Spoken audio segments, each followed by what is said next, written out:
Well, Donald Trump was on the other side of the country today, doing still we don't know a lot about. Back in Washington, his administration faced a significant setback in its attempt to seize control of our nation's capital, something they've been really trying hard to do this week. Today, lawyers from the Trump Department of Justice told federal judge Ana Reyes that the DOJ would reverse course on its previously announced order to effectively strip power from Washington, D.C. police and hand it over to the federally controlled Drug Enforcement Agency. The administration will now hammer out the details of a temporary agreement with the city until the court can make a more thorough determination of the federal government's authority to take over Washington.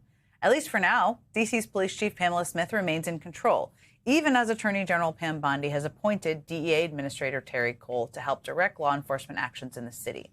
Joining me now is Democratic Massachusetts Representative Jake Auchincloss, a former Marine who served in Afghanistan. Congressman, obviously a lot happened today, sort of, a lot we don't know about, and I want to ask you about that too. But I just want to start with your reaction to today's news that the D.C. Chief of Police remains in control, at least for now. Jen, good evening. Thanks for having me back on. I think this episode is an opportunity to both resist and to reinvent. Home rule should be respected, and I've always voted that way. Because Washington, D.C. residents should be allowed to govern themselves. It's also true, Jen, that law and order is not being fully maintained in the nation's capital. I was just speaking to a young woman who lives on 14th Street, and she told me that in the last 2 days, she has felt more safe. That previously, the open-air drug use was leading to drug users following her where she was walking home, making her feel unsafe. That's stopped now. And Democrats have to ask ourselves the question of, are we going to be the ones who maintain law and order in our cities, or are we going to let MAGA do it for us? Because law and order is not just about constitutional abstractions and separation of powers, as vital as those are. It's also about making sure you can go into a pharmacy and buy shampoo without having the clerk unlock it for you. Look, I think this is an interesting point because, well, I think you tell me, don't love the National Guard, don't love the attempt to take over Washington, D.C. or other cities.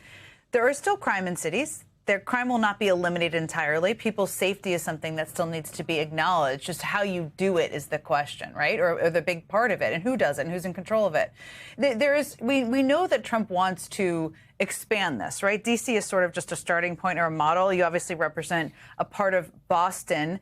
Have you spoken with the mayor there? How do you feel about this attempt to kind of do something similar? The laws are a little bit different, but to use this as a version of a model to bring to cities like Boston. Well, the laws are a lot different, as you know, right? I mean, D.C. is subject to the president and Congress in a way that no other American city is. Would be grossly inappropriate to try to militarize the police forces of any American city, violation of the principle of posse comitatus. And when he tried it in Los Angeles, I and many others spoke out forcefully against it, and it mattered. I think he did feel like he touched a hot stove there and had to pull back.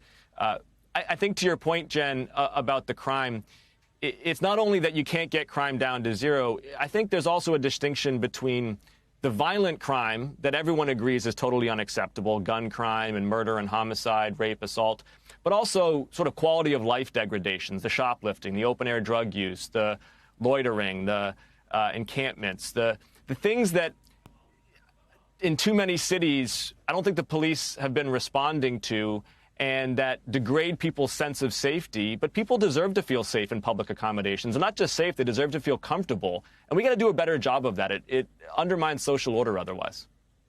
I think that's true. I think the concern I feel, and I think a lot of people feel about what we're seeing in D.C., is you're talking about people who are unhoused, homeless encampments, and the suggestion that they're going to be sent to homeless shelters that are already full, or to rehab facilities, and who's paying for that, or they're going to go to jail. So they're going to send people to jail, and is that the right thing to do? And also whether military in the street should be normalized. I think that's the concern from a lot of people here. But I take your point, and it's an important thing to discuss, a part of it.